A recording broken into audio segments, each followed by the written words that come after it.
Friends, RM study 99 के YouTube channel में आप सभी का स्वागत है। दोस्तों, आज हम लोग क्लास 12 में ज्योग्राफी स्टार्ट करने जा रहे हैं, जिसमें से बुक नंबर 1 स्टार्ट करेंगे। और बुक नंबर 1 का आज जो आपका क्लास होगा वो होगा चैप्टर नंबर 1। अब आइए दोस्तों देखते हैं कि आपका चैप्टर नंबर 1 में क्या कुछ पढ़ना है। देखिए दोस्तों, चैप्टर नंबर 1 चैप्टर का नाम क्या है? मानव भूगोल, प्रकृति एवं विषय क्षेत्र। क्या नाम है?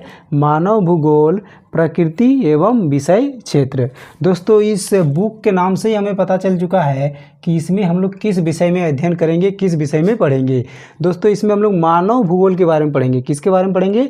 मानव भूगोल के बारे में। कहने का मतलब ये हुआ कि मानव का ज्योग्राफिकली पर्यावरण पर क्या प्रभाव रहा है, या फिर पर्यावरण का मानव के ऊपर क्या प्रभाव रहा है दोस्तों, उसी के मूल सिद्धांत का अध्ययन हम लोग इस बुक के अंतर्गत करेंगे। और उसी को लेकर के आपका पहला चैप्टर दिया हुआ है दोस्तों, मानव भूगोल, प्रकृति एवं विषय क्षेत्र। अब देखिए दोस्तों, इसमें सबसे पहले आपका दिया हुआ है परिभाषाएं। क्या दिया हुआ है? परिभाषाएं। दोस्तों, आपके बुक में कैप्शन में ये दिया हुआ है 3 परिभाषाएं। कितने परिभाषाएं दिया हुआ है दोस्तों? 3 परिभाषाएं।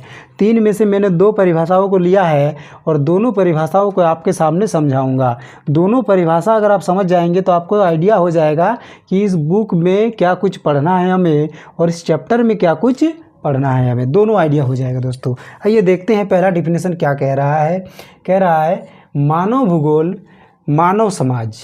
मानव भूगोल मानव समाज और धरातल के बीच संबंधों का संश्लेषण अध्ययन है। कहने का मतलब ये है दोस्तों कि मानव भूगोल में हम किसका अध्ययन करेंगे?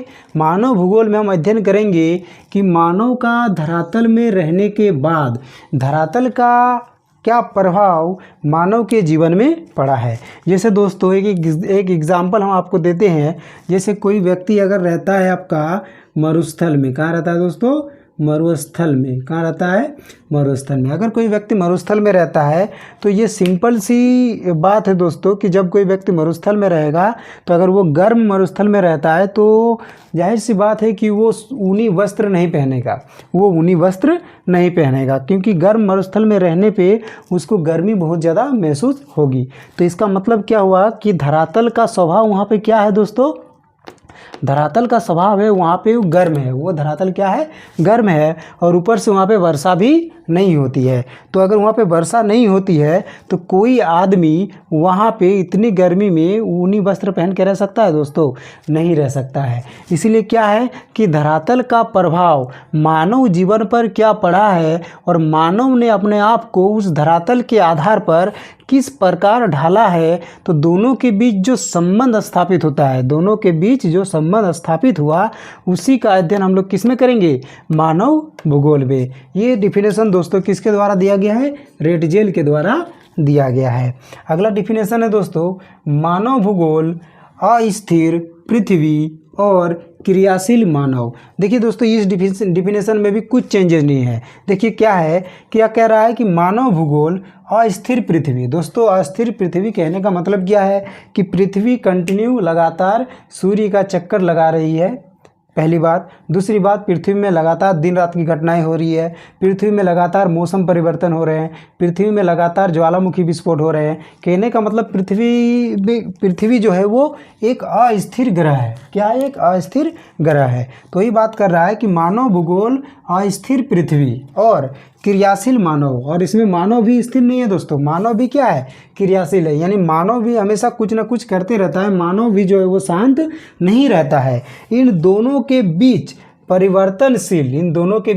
परिवर्तनशील संबंधों का अध्ययन जो होगा वो क्या कहलाएगा दोस्तों?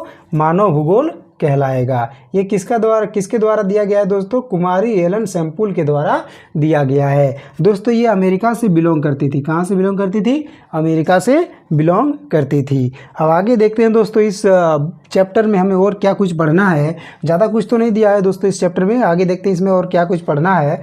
आगे पढ़ना है दोस्तों मानव भूगोल की प्रकृति।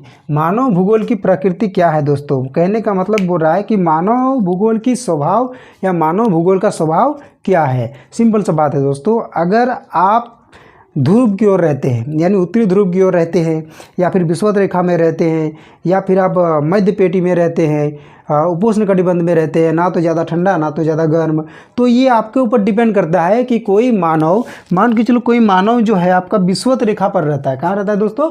विषुवत रेखा पर। तो अगर कोई मानव विषुवत रेखा पर रहता है तो विषुवत रेखा में प्रतिदिन सूर्यताप की प्राप्ति एक जैसी पड़ती है। जब सूर्यताप की प्राप्ति एक जैसी पड़ती है तो प्रतिदिन दोपहर 2 बजे के बाद वहाँ पे मानसून, वहाँ पे संवहनीय वर्षा होती है दोस्तों। कैसी वर्षा होती है? संवहनीय वर्षा। कहने का मतलब क्या है दोस्तों कि वहाँ पे मौसम हमेशा एक जैसा बना हुआ रहता है।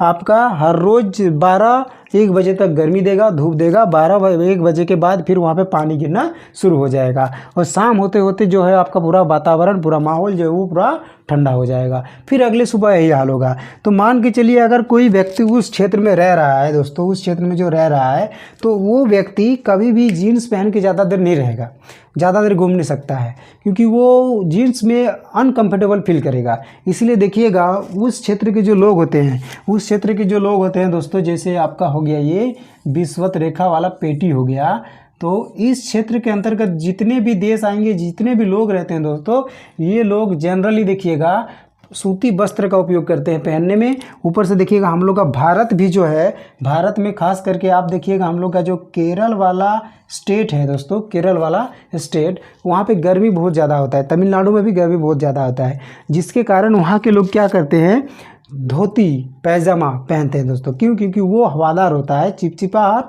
उसमें महसूस नहीं होता है। आप जीन्स पहन सकते हैं लेकिन ज़्यादा देर आप जीन्स पहन करके नहीं रह सकते हैं। तो वही कह रहा है यहाँ पे देखिए दोस्तों, मानव भूगोल की जो प्रकृति है वो किस पर निर्भर करेगा कि वो मानव कहाँ रहता है, क्या पर्वतीय क्षेत्र में रहता है, क्या समतल मैदान में रहता है, क्या ध्रुवीय प्रदेश में रहता है। तो उसी के आधार पर उनका समाज बनेगा, उनकी संस्कृति भी बनेगी। जैसे देखिए दोस्तों, अगर आप भारत देश में रहते हैं, कहाँ? भारत देश में। और भारत देश में खास करके यूपी बिहार में यदि आप रहते हैं तो ऑटोमेटिकली आपका जो मन है वो गंगा नदी के प्रति प्रेम भावना बन जाएगा। कैसे बनेगा? क्योंकि गंगा नदी क्या करती है, लाखों लोगों को जीवन देती है, और ऊपर से उसी पानी से लाखों लोग जो है अपने खेतों की सिंचाई करते हैं, फसल का उत्पादन करते हैं। तो गंगा को लोग ऑटोमेटिक वहाँ पे पूजना शुरू कर देंगे। तो इससे क्या हो जाएगा, गंगा जो है वहाँ की एक सांस्कृतिक अंग बन जाएगी। इसी तरह आप सऊदी अरब, ईरान, इराक को ले लीजिए। सऊदी अरब में देखिए आपका वहाँ पे सबसे पहले देखा जाए तो इस्लाम धर्म का उदय हुआ है। किसका उदय हुआ है दोस्तों? इस्लाम धर्म का। कहाँ हुआ है? मक्का मदीना में हुआ है। और मक्का मदीना जो क्षेत्र है दोस्तों, मक्का मदीना वाला जो क्षेत्र है वो पूरी तरह से डेजर्ट वाला एरिया है। कौन सा एरिया है? डेजर्ट वाला, मरुस्थल वाला एरिया है। अब वहाँ पे इस्लाम धर्म के उदय से पहले ही लोग जो बुर्खा है, जो उस तरह का पहनावा है, वहाँ के लोग सदियों से उस तरह का पहनावा पहनते थे, उससे पहले भी पहना करते थे। सिंधु घाटी सभ्यता में प्रमाण मिला है, जो अरब व्यापारी होते थे वो उसी तरह के वस्त्र पहनते थे। कहने का मतलब क्या हुआ कि उस वस्त्र का जो रिलेशन अगर देखा जाए तो वहाँ की संस्कृति से है, ना कि वहाँ के धर्म से है। तो कहने का मतलब क्या है, लोग क्या करते हैं, बुर्खा को वहाँ के धर्म में शामिल कर देते हैं। तो ऐसा नहीं है, वो आपका ज्योग्राफिकली जो है अगर देखा जाए तो उसका इम्पैक्ट उस पर दिखता है, जिसके कारण वहाँ के लोग इस तरह से जीते हैं। आप वहीं देख लीजिए, दूसरा ध्रुवीय प्रदेश में जब आप चले जाइएगा तो वहाँ लोग ऊनी वस्त्र पहनते हैं, क्योंकि वहाँ पे ठंड बहुत ज़्यादा होता है। अब वहाँ के लोग सूती वस्त्र पहन के तो घूम नहीं सकते हैं, बनियान पहन के तो घूम नहीं सकता है। तो यही हाल वहाँ पे रहता है। तो उसी के आधार पर आपका सामाजिक बनावट, सांस्कृतिक बनावट, आपका धर्म का प्रभाव, सब कुछ देखने को मिलता है दोस्तों। यही सारा चीज़ आपका जो पहला चैप्टर है, मानव भूगोल प्रकृति एवं विषय क्षेत्र, इसमें ये सारे चीज़ डिटेल में दिया हुआ है। आप चाहे तो रीडिंग कर लीजिएगा, बस इसी तरह की चीज़ें मिलेंगी। लेकिन दोस्तों एनसीईआरटी की बुक रीडिंग लगाने से आसानी से समझ में नहीं आती है। अब आगे देखते हैं दोस्तों, आगे हमें क्या कुछ पढ़ना है। आगे हमें पढ़ना है दोस्तों मानव भूगोल की विचारधाराएँ। क्या पढ़ना है दोस्तों? दोस्तों आगे जो हमें पढ़ना है वो है आपका भूगोल की विचारधाराएँ। इसी चैप्टर में दिया है दोस्तों, आगे जो पढ़ना है हमें भूगोल की विचारधाराएँ। देखिए दोस्तों, जब मानव भूगोल के सिद्धांत सामने निकल के आए तो लोगों का विचार अलग अलग आने लगा। कुछ वैज्ञानिक थे जिनका कहना था कुछ अलग कहना था और कुछ वैज्ञानिक थे जिनका कुछ अलग कहना था। तो यहाँ पे भूगोल को लेकर के मानव के बीच में ही विवाद शुरू हो गया। किसके बीच में दोस्तों? मानव के बीच में, यानी वैज्ञानिकों के बीच में ही भूगोल को लेकर के जो है विवाद शुरू हो गए। अब ये विवाद कौन से थे और क्या शुरू हो गया था? देखिए दोस्तों, भूगोल को लेकर के शुरुआत में दो विचारधाराएं आई। कौन कौन सी विचारधाराएं आई दोस्तों? दो विचारधाराएं आई। पहली विचारधारा निकल करके आती है सामने, जिसको हम लोग कहते हैं निश्चयवाद। क्या कहते हैं दोस्तों? निश्चयवाद। देखिए दोस्तों, निश्चयवाद क्या होता है? ये विचारधारा क्या कहती है? निश्चयवाद विचारधारा ये बताती है कि मानव जो भी काम करता है, मानव के जितने भी क्रियाकलाप है, सब प्रकृति निर्धारित करती है। मानव जो भी काम करेगा वो प्रकृति के अनुसार करेगा।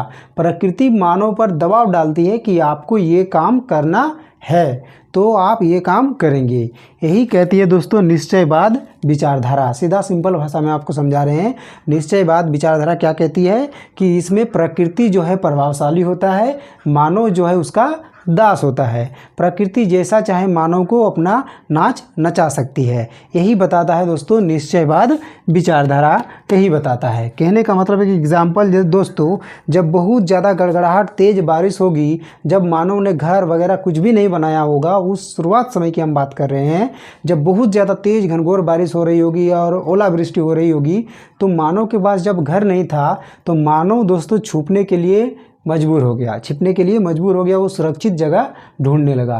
कहने का मतलब क्या हुआ दोस्तों कि प्रकृति ने आपको मजबूर किया कि आपको अब क्या करना है, इस पानी से बच करके रहना है, नहीं तो आपको नुकसान पहुंच सकता है, चोटें पहुंच सकती है। तो इसका मतलब क्या हुआ दोस्तों कि प्रकृति मानव के ऊपर हावी है। ये किसके अनुसार कह रहा है? ये विचारधारा कह रहा है आपका निश्चयवाद के अनुसार। और इस विचारधारा को देने वाले जो व्यक्ति थे वो व्यक्ति थे आपका रेटजेल और एलन सैम्पुल। ये दो लोग थे जिन्होंने इस विचारधारा का समर्थन किया। किसका दोस्तों?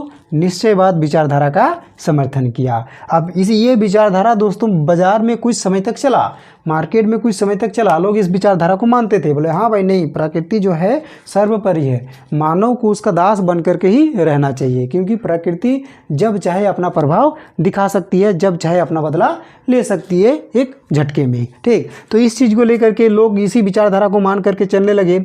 लेकिन समय बीतने के साथ कुछ भूगोलवेता, कुछ वैज्ञानिक आए, जिनमें से एक वैज्ञानिक था जिनका नाम था विडाल डिला ब्लास। इनका नाम ही देखिए कितना लंबा है दोस्तों, विडाल डिला ब्लास, और दूसरे थे लुसियन फेवरे। इनका क्या कहना था दोस्तों? इन्होंने एक और विचारधारा दिया, इसको खंडन करते हुए एक विचारधारा दिया। कहा कि नहीं, दुनिया में वर्तमान समय में इस आधुनिक युग में सब कुछ संभव है।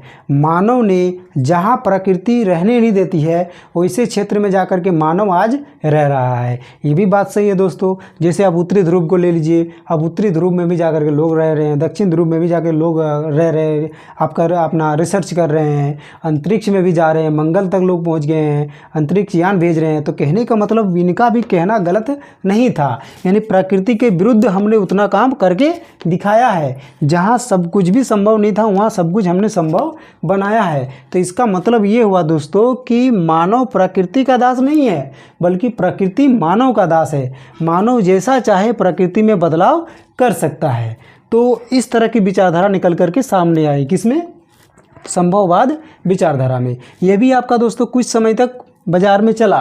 कुछ समय तो लोग इस विचारधारा को भी समर्थन देने लगे, कुछ लोग इसको समर्थन देने लगे, कुछ लोग इसको समर्थन देने लगे। तो इससे क्या हो गया कि जो दोनों अलग अलग गुटों में बट गए थे, दोनों के बीच विवाद शुरू हो गया दोस्तों। क्या शुरू हो गया? दोनों के बीच विवाद शुरू हो गया। आप देखिए, जब ये विवाद शुरू हो गया तो इस विवाद को निपटाने के लिए एक व्यक्ति थे जिनका नाम था ग्रिफिथ टेलर। क्या नाम था दोस्तों? Griffith Taylor. इन्होंने सतत विकास की धारणा को मानते हुए, किसको मानते हुए? सतत विकास की धारणा को मानते हुए इन्होंने दोनों गुटों के वैज्ञानिकों को समझाया और एक नया विचारधारा सामने रखने का प्रयास किया। और वो नया विचारधारा क्या था दोस्तों? वो नया विचारधारा था आपका नव निश्चयवाद। क्या था दोस्तों?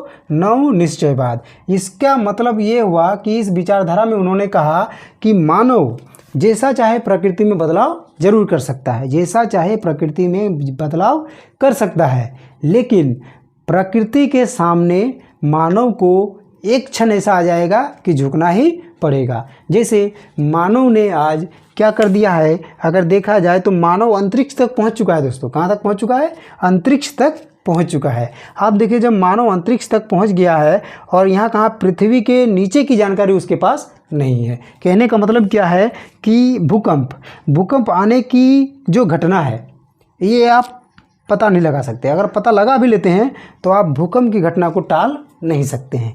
भूकंप आएगा तो आपका सारा बदला प्रकृति चुटकी बजाते हुए ले लेगी।